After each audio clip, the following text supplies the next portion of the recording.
คลิปนี้ค่อยจะมาแก้ไขตู้กดน้ำเย็นน้ำร้อนสาเหตุกดบอกเอามาเบิ่งว่าเอาจิตวิธีแก้ไขแบบใด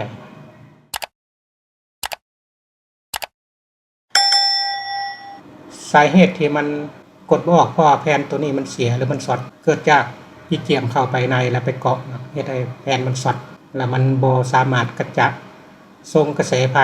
ไปที่ไดดูดหรือมอเตอร์ดูดน้ำจากตุ่มขึ้นไปด้านเทิงหลังจากเสียบปลั๊กแล้วยามเบิ่งแต่ละจุดถ้าบ่มีกระแสไฟบ่ได้ออกมาเลยแล้วมันช็อตไปหลายบอนแล้วกระแสไฟออกมามีแต่บ่ฮอด1โวลต์บางบอนก็สูงสุดก็3โวลต์เท่านั้นคือค่อยไปสอบแล้วตัวไสยะก็บ่มีขายว่าสั่งอยู่เวียงก็ยากคือกันว่าบอนเขาขายตู้นี่ก็บ่มีบอนส่งถามเจ้าของแล้วเจ้าของเขาถามหาบอนที่เขาซื้อมาก็บ่มีบอนส่งตู้แบบนี้ข้อเสียมันมีหลายเนาะถ้าผู้ใดสิซื้อก็คิดเบิ่งให้ดีๆเพราะราคามันก็แพง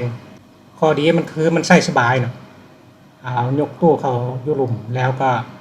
ดูดน้ำขึ้นไปถึงแต่ข้อเสียมันคือ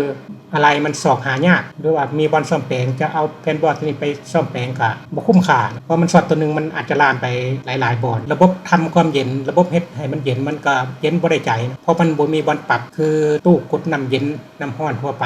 ที่ใช้ระบบคอมเพรสเซอร์ตัวนั้นมันจะมีบอลปรับให้มันเย็นหรือว่าเย็นน้อยเย็นหลายได้ตัวนี้บ่มีตัวบอลปรับฉะนั้นบ่ได้จะซื้อก็คิดเบิ่งให้ดีนะเบิ่งคลิปนี้แล้วทางก็ตัดสินใจเอาเองเนื่องจากหาแผ่นบอร์ดมาเปลี่ยนบ่ได้ข้อยก็ได้ใช้อะแดปเตอร์ตัวนี้ในการทำหน้าที่ให้แทนจะดัดแปลงมันจ่ายกระแสไฟให้มอเตอร์หรือว่าไดดูดน้ำขึ้นมาแต่ตัวนี้มันจะบ่เป็นออโต้เวลาเขากดน้ำขึ้นมาแล้วเขาก็เบิ่งว่ามันเต็มแล้วก็มอดหลังจากนั้นเขาก็ใส่น้ำปกตินะอะแดปเตอร์ที่จะเอามาต่อตรงกับมอเตอร์ข้อยก็ดัดแปลงอันนึงแกะออกมาตัดแล้วต่อตรงทางเข้าเป็น AC เอาบ่ใช้บอลเอาปลั๊กเสียบเลยอะแดปเตอร์ค่อยจะต่อตรงจากบอลนี่นะบอลสีแดงกับสีดำนี่บอลสุดหรือว่าบอลที่สายไฟจากปลั๊กเสียบมาหาตัวของกดตัวน้ำนี่สีแดงจะต่อผ่านสวิตช์แล้วจากสวิตช์ไปหาอะแดปเตอร์แล้วส่วนสีดำสายสีดำนั้นจะต่อตรงเข้าอะแดปเตอร์เลยเวลาเรากดสวิตช์ไปมันจะผ่านสวิตช์เข้าอะแดปเตอร์แล้วอะแดปเตอร์จะจ่ายกระแสไปหามอเตอร์แล้วเฮ็ดให้มอเตอร์ดูดน้ำขึ้นมา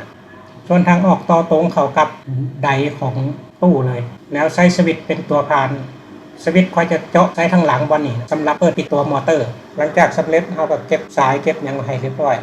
แล้วก็อัดฝาเลยนะงานนี้ลูกชายก็จะเฮ็ดซอยเท่านี้เราก็ได้ตู้เย็นมาใส่แต่มันจะบ่เป็นออโต้คือกดน้ำขึ้นมาเต็มแล้วเราก็มอดแต่เราต้องเวลากดน้ำเราต้องเปิดฝาเบิ่งเทิงไว้นะเบิ่งว่าน้ำมันเต็มหรือบ่ขอบใจที่ติดตาม